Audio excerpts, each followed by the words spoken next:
will be president come 2023 and I am buying buckets to collect tears, Bashir-El-Rufai says. Ahead of the forthcoming 2023 general elections, the son of the Kaduna State Governor Bashir-El-Rufai has expressed optimism that the APC presidential candidate Asiwaju Bola Ahmed Tinubu would emerge victorious. El-Rufai, who is the son of the Kaduna State Governor Malam Nasir Ahmed El-Rufai, made this known via his official handle on Twitter.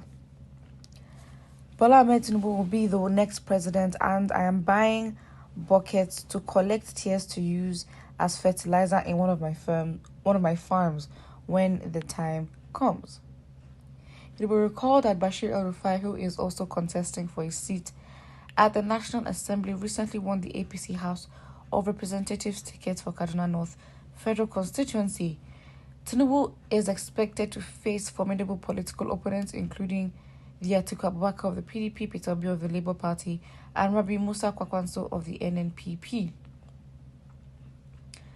Asiwaju Bola Ahmed Tinubu will be the next president, and I am buying buckets to collect tears to use as fertilizer on one of my farms when the time comes, he wrote on his Twitter page. What can you say? I mean, let's look at what the top comments are. First, the tears will surely come from a household in Jesus' name, okay? Buy plenty because your own will fill 10. Your father organized his Fulani brothers to kill Southern Kaduna people. That is why you are happy. Don't worry, God will visit your entire generation. Son of a terrorist, who cares what you think of anything? Terrorist son. Again, I think obviously with his father being the governor and obviously being in politics and just having that surname, he would always be linked back to his father. And again, I think if you even think of the total amount of curses Nigerians have placed on Nigerian politicians, it is absolutely just, I mean, I don't think it's enough.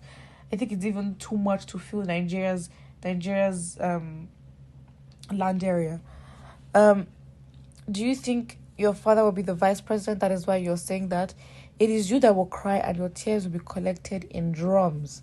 I think obviously this is not getting into petty comments. I mean, when you say you buy buckets to collect tears, I mean, okay, now you've actually left just stating your opinion and just trying to be rude, you know. How confident are you that you know Tinubu is going to win? Again, I think this also serves as a reminder for Nigerians to just be alert and weigh each presidential candidate on equal levels in a way, because each person would have their strengths in their region for them to win, for them to collect the votes. And just because, for example, with the youth and the whole Peter Obi movement, I think we also have to be realistic with the fact that we are fighting. It's like Nigerians are seeing the new, what could be, the potential, and are fighting against the past and the current. So it's like we also cannot be so hopeful for the future and so optimistic that we neglect the fact of our current and past political space and history, like with supporting Peter Obi and the whole obedient movement. We cannot also undermine and underestimate Tinubu and Atiku specifically. Why? Because they've been in this space long enough to know what strings to pull. If anyone is a strategist, these people are strategists. I'm not saying Peter Obi is not a strategist. He probably is as well. I mean, look at in 3 days, 3 days to the primaries, he literally switched to the Labour Party. If that's not a strategist, I don't know who is. Because if he had stayed in his previous party, PDP, there's no way he would have come out as the party president. So he played his cards right as well. So we can't underestimate him for that. But my point is, with Bashir El-Rufai, with his father, all being in APC, understanding how things are going, I guess the APC would use people like Bashir El-Rufai as their mouthpiece, just trying to still assert dominance and assert relevance and saying that, you know what, just so you're aware, we are also very strong. They might not necessarily say from the horse's mouth or from Tinubu himself or any other person, but they will make it known that we are also contenders, and we should not ignore that. Because if we are so hopeful to put the obedient movement at the forefront, which we should, and we comfortably place APC in a position where they are the underdogs, or PDP or whatever party, where they are the underdogs, it would be the most dangerous thing we can ever do, and it will end up maybe in premium tiers for us. We just have to be realistic. You have finished. Have you finished collecting the tears from the Kaduna people that are being killed by bandits? Good question. And I think, if anything, this should be what people of the North really, really consider and take into consideration. Just understanding that you're just being deceived to believe that those you think are working for you, because they really aren't. And if anything, you're suffering the most. And so, if there's any region that should really be have an uprising and literally say enough is enough, it should be the North. But what can we do? You also collect blood as usual. Cycle. Oh wow. This is the beginning of your downfall politically, you and your fanatical father.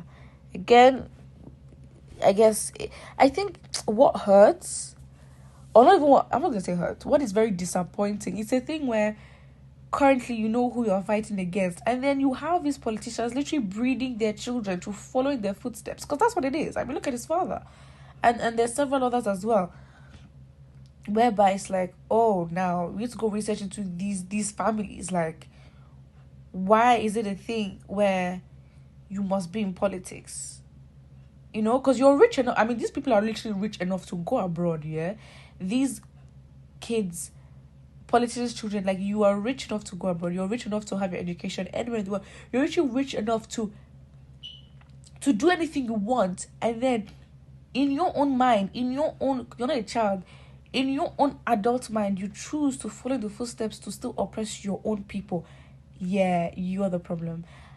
There's actually no excuse. There is no excuse. I don't care if any theories of, oh yeah, politicians' children, they are sheltered, they may be taught the wrong things. It doesn't matter. If you're in this social media age, and if you're well learned, you understand history, understand your country, and understand how your political climate is, and you're making comments like this, it just shows that the real enemies are, it's not even the current politicians, it's their children to come, because they're learning and they're going to be worse.